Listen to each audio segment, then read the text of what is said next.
Hey, what's up mga kabulkit? Kumusta kayo dyan? Kumusta yung mga negosyong vulcanizing shop? Kayo ba ay naghahanap ng hose para sa inyong 1-inch impact wrench?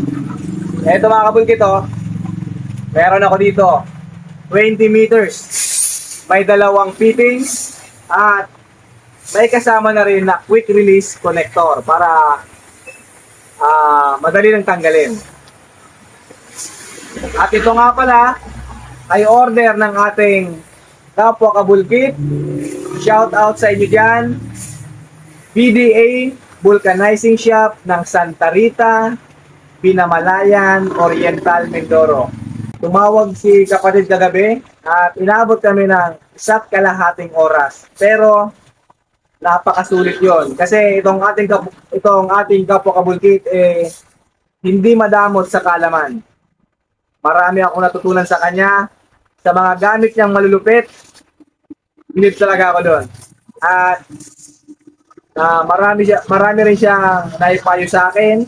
Kaya nga mga kabulkit, huwag tayong magkahiya na sa video call. Pwede niyo akong tawagan sa oras na alas 7 ng gabi. Pataas, pwede sa mga oras na yan. Kwentuhan tayo. At magkaroon tayo ng palitan ng ideya tungkol sa negosyo natin. Ito kapatid ayaw ko man rito magbuhat ng bangko pero search mo na lang to. SAE 100R180 kung anong klaseng hose ito. Pero ito, masabi ko sa inyo mga kabulkit, proven ito dahil ito mismo yung ginagamit ko sa aking 1-inch impact wrench. 20 meters po ito O ayan na, kung naghahanap kayo, i-PM nyo lang ako. Madali akong kausap, basta't merong red horse. O ayan mga kabulkit papalutin ko ito kapatid. At mamaya, ipapadala ko na to sa Flash Express.